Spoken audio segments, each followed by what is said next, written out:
Good morning प्यारे बच्चों। आज की हम क्लास में डिस्कस करेंगे क्लास 10th का फर्स्ट चैप्टर। तो फर्स्ट चैप्टर में हम आज डिस्कस करेंगे रासायनिक अभिक्रिया और समीकरण। तो रासायनिक अभिक्रिया और समीकरण में जो है हम यहाँ पर डिस्कस करेंगे आज की क्लास में रासायनिक अभिक्रिया और ठीक है और रासायनिक अभिक्रिया के प्रकार। अब हम यहाँ प्रकार में हम दो टाइप के आज डिस्कस करेंगे और बाकी जो है नेक्स्ट क्लास में हम डिस्कस करेंगे। तो आज की क्लास में हम डिस्कस करेंगे संयोजन अभिक्रिया। संयोजन अभिक्रिया क्या होती है हम उसके बारे में डिस्कस करेंगे। और संयोजन अभिक्रिया में एक जो है टाइप है ऊष्माक्षेपी, ठीक है। और नेक्स्ट देखिए वियोजन अभिक्रिया को हम डिस्कस करेंगे। तो वियोजन अभिक्रिया में को किस टाइप की हो, ऊष्माशोषी। ये बच्चों ये है ऊष्माशोषी है, ये शोषी, ठीक है। तो हम आज की क्लास में यही डिस्कस करने जा रहे हैं। तो हम देखते हैं कि ऊष्माशोषी अभिक्रिया क्या होती है और ऊष्माक्षेपी अभिक्रिया।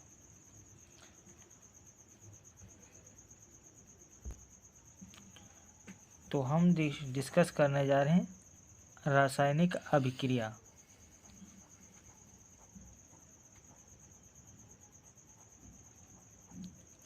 रासायनिक अभिक्रिया। तो रासायनिक अभिक्रिया में हम देखने जा रहे हैं जैसे यहाँ पर कोई एक ये परमाणु है, दूसरा परमाणु क्या है, ऑक्सीजन है, ठीक है।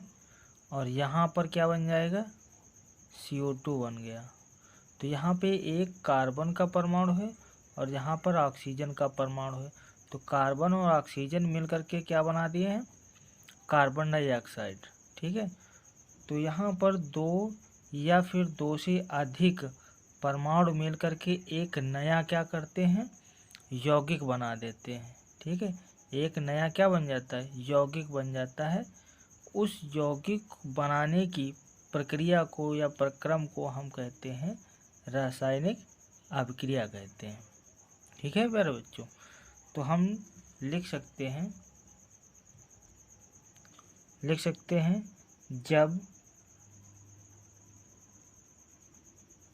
जब एक या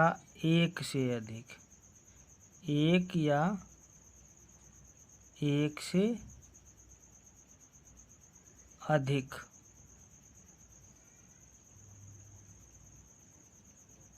अधिक परमाणु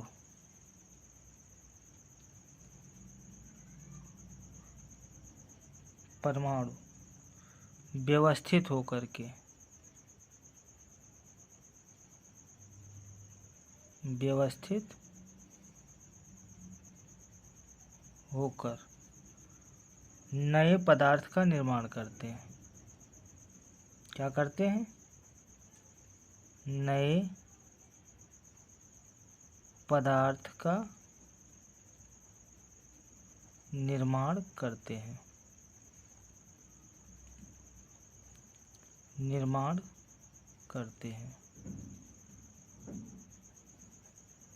तो हम इसको क्या कहते हैं, रासायनिक अभिक्रिया कहते हैं। तो यहाँ पर देखिए जैसे यहाँ पर एक परमाणु कार्बन है, दूसरा क्या है, ऑक्सीजन है, और ये मिल करके क्या बना दिए हैं, कार्बन डाइऑक्साइड बन गए। तो इसका मतलब ये एक परमाणु ये हुआ, एक परमाणु ये हुआ, और यहाँ पर नया एक यौगिक बन गया कार्बन डाइऑक्साइड। तो हम इसको कहेंगे रासायनिक अभिक्रिया कहेंगे, ठीक है। अब रासायनिक अभिक्रिया के प्रकार देखिए। तो रासायनिक अभिक्रिया के दो टाइप के होते हैं। दो प्रकार कौन कौन से, ठीक है। हम आज की क्लास में दो ही टाइप के देखेंगे। तो दो टाइप के जो है हम योगात्मक अभिक्रिया, फर्स्ट जो है योगात्मक अभिक्रिया। योगात्मक अभिक्रिया को एक नाम से और जानते हैं, ठीक है, संयोजन अभिक्रिया।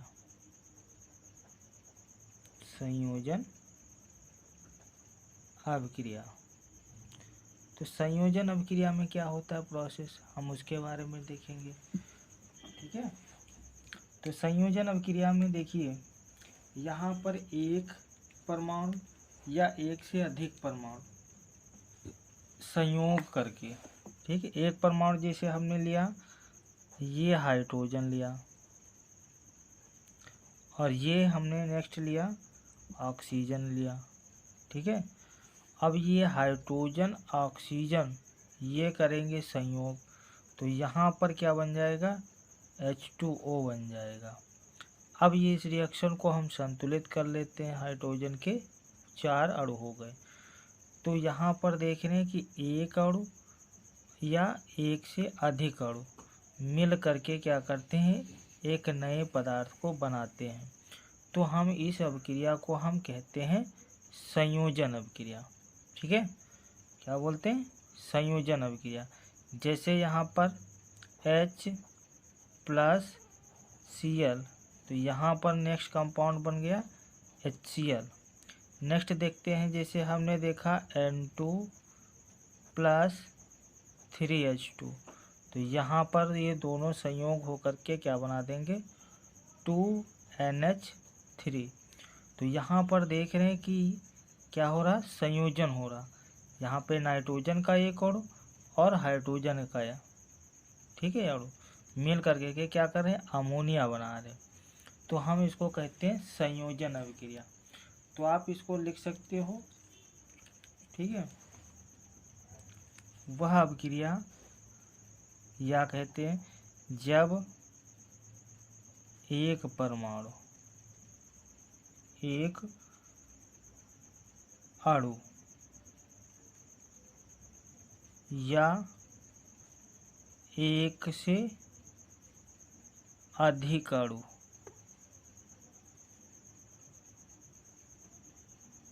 मिलकर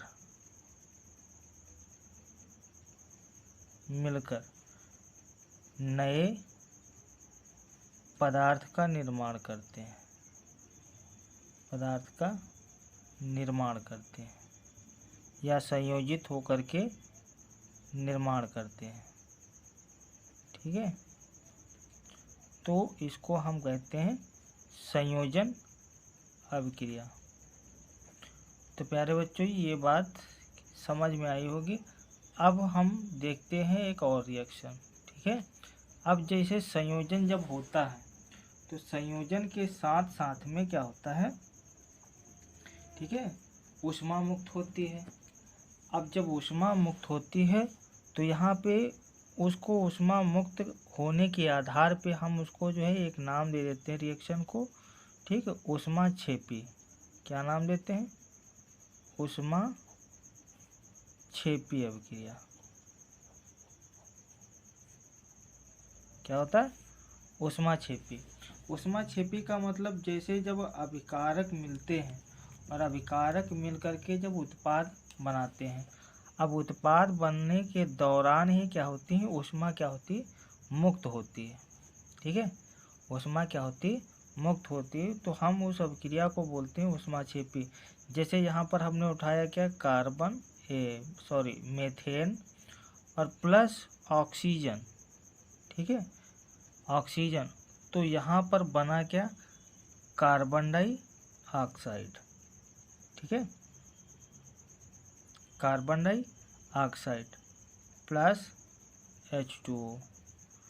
और यहाँ पर प्लस में ऊर्जा क्या होती है, मुक्त होती है। अब दूसरी रिएक्शन को हम देख लेते हैं यहीं पर। दूसरी रिएक्शन जैसे हमने उठाया क्या, नेक्स्ट हमने उठाया कंपाउंड। नेक्स्ट रिएक्शन जैसे ऊष्मा क्षेपी का एग्जांपल हमने उठाया, जैसे यहाँ पर क्या है, कैल्शियम ऑक्साइड। और कैल्शियम ऑक्साइड किसके साथ हमने, वाटर के साथ रिएक्शन कराई, ठीक है। तो यहाँ पर बना क्या, कैल्शियम हाइड्रोक्साइड। क्या बना, कैल्शियम हाइड्रोक्साइड प्लस ऊष्मा क्या हो गई, मुक्त हो गई। तो इसका मतलब जब हम रासायनिक अभिक्रिया कराते हैं तो रासायनिक अभिक्रिया कराने के दौरान क्या होती है, कुछ ऐसी अभिक्रिया होती है जिसमें क्या होती है, जब उत्पाद जब बनता है तो उत्पाद बनने के दौरान ही क्या होती है, ऊष्मा मुक्त होती है। क्या होती है, ऊष्मा मुक्त होती है। अब जब ऊष्मा मुक्त होगी तो मुक्त ऊष्मा होने पर क्या उसको बोलते हैं, ऊष्माक्षेपीय अभिक्रिया। क्या कहते हैं, ऊष्माक्षेपीय अभिक्रिया। तो ये बात आपको समझ में आ गई होगी कि ऊष्माक्षेपीय अभिक्रिया क्या होती है, और बाकी सब इसके प्रैक्टिकल भी कर सकते हो। ठीक है, अब हम नेक्स्ट जो है टॉपिक की तरफ पढ़ते हैं। ठीक है, तो आगे हम नेक्स्ट देखते हैं कौन सी, वियोजन अभिक्रिया। अब वियोजन अभिक्रिया को एक और नाम से जानते हैं जिसको कहते हैं अपघटन अभिक्रिया। ठीक है, वियोजन अभिक्रिया, या हम इसी को और एक नाम से जानते हैं अपघटन अभिक्रिया। तो अब हम देखते हैं नेक्स्ट क्या है वियोजन अभिक्रिया के बारे में। ठीक है, जैसे यहाँ पर हमने उठाया क्या है कि एग्जाम्पल उठाया रिएक्शन का H2O2। ठीक है, क्या उठाया, H2O। अब H2O जो है ये किस में वियोजित हो जाता है, ये 2H2 प्लस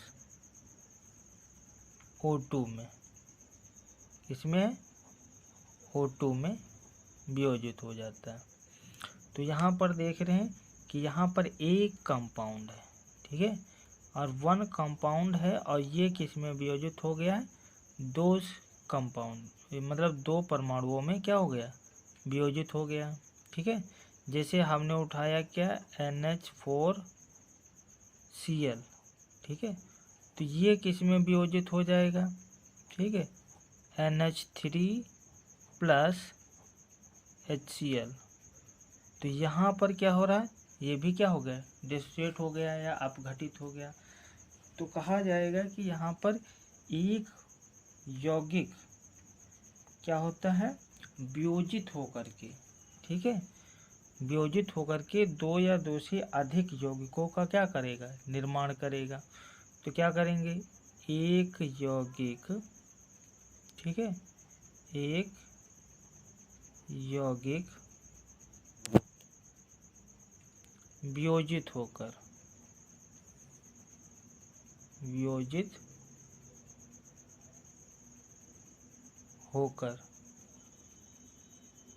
वियोजित या अपघटित होकर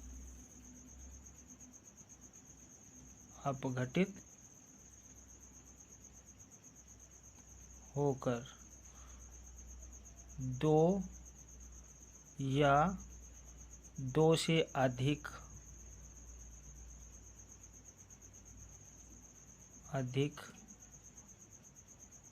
परमाणु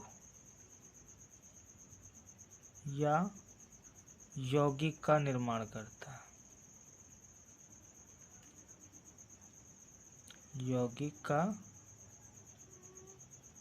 निर्माण करता है या निर्माण करती है।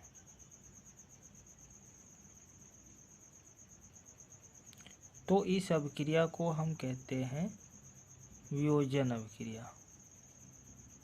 क्या कहते हैं, वियोजन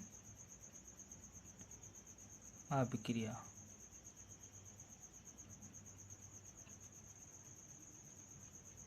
क्या कहते हैं, वियोजन अभिक्रिया कहते हैं।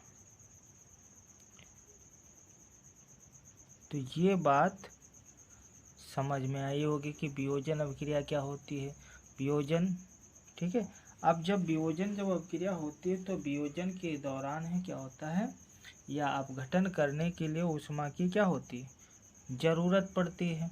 ठीक है, और ज़रूरत पड़ने के आधार पे ही, ठीक है, एक अभिक्रिया बनाई गई, उसका है ऊष्मा शोषी अभिक्रिया, उसको बोलते हैं ऊष्मा शोषी अभिक्रिया। ठीक है, अब देखिए ऊष्मा शोषी अभिक्रिया क्या होती है। अब जब क्या होते हैं, अभिकारक मिलते हैं, ठीक है, अभिकारक मिल करके क्या करते हैं, उत्पाद बनाते हैं। ठीक है, और उत्पाद बनने के बाद क्या होता है, उस उत्पाद को क्या करते हैं, वियोजित करते हैं। ठीक है, वियोजित का मतलब जिसे अपघटित करते हैं। तो अपघटित करने के लिए क्या होता है कि ऊष्मा की ज़रूरत पड़ती है। ठीक है, या ऊष्मा देनी पड़ती है या ऊर्जा देनी पड़ती है। ठीक है, तो देनी पड़ती है तो क्या होगा, ऊष्मा शोषी अभिक्रिया, मतलब ऊष्मा की क्या पड़ेगी, जरूरत पड़ेगी। ठीक है, जैसे कोई कंपाउंड है, ठीक है, तो उसको अगर वियोजित करना हो तो वियोजित करने के लिए उसको या तो गर्म करना पड़ेगा या तो ऊर्जा देना पड़ेगा, तभी वो क्या हो जाएगी, अभिक्रिया वियोजित होगी। तो यहाँ पर क्या होता है कि नेक्स्ट की हम बात देखते हैं कि ऊष्मा क्या होती, ज़रूरत पड़ती है। अब जैसे हम इसको रिएक्शन पे समझ लेते हैं। हमने रिएक्शन क्या है, कैल्शियम कार्बोनेट उठाया, CaCO3, ये कैल्शियम कार्बोनेट है। अब इसको क्या करते हैं, गर्म करते हैं या ऊष्मा देते हैं। और जब हम इसको ऊर्जा देते हैं तब क्या होता है, ये कैल्शियम ऑक्साइड बनेगा और प्लस, ठीक है, कार्बन डाइऑक्साइड। ठीक, तो हम इसको लिख सकते हैं या बता सकते हैं। ठीक है, तो यहाँ पर ऊष्मा क्या पड़ेगी, ज़रूरत पड़ेगी। तो हम इसको डिफाइन कर सकते हैं कि जब हम क्या करते हैं कि किसी रासायनिक अभिक्रिया को वियोजित करते हैं या अपघटित करते हैं, तो वियोजित करने के लिए क्या होता है, ऊर्जा की आवश्यकता पड़ती है। ठीक है, तो उस अभिक्रिया को हम ऊष्मा शोषी अभिक्रिया कहते हैं। तो लिखिए, तो हम इसको समझ लेते हैं। किसी यौगिक या उत्पाद को वियोजित करने के लिए ऊष्मा की आवश्यकता पड़ती है, तो इस अभिक्रिया को हम ऊष्मा शोषी अभिक्रिया कहते हैं। तो हम इसको एक बार हम डिस्कस कर चुके हैं, फिर से एक बार रिवाइज कर दे रहे हैं। देखिए, कोई यौगिक है और या फिर उत्पाद है, उसको जब वियोजित किया जाता है तो वियोजन करने के लिए उसको ऊष्मा की ज़रूरत पड़ती है, और ऊष्मा की ज़रूरत पड़ती है तो उस अभिक्रिया को हम क्या कहते हैं, ऊष्मा शोषी अभिक्रिया कहते हैं। तो ये बात समझ में आ गई होगी। तो हम नेक्स्ट क्लास में, हम अगली क्लास में मिलेंगे। ठीक है, तो प्यारे बच्चों, ये इस क्लास को देखिए और समझिए। ठीक है।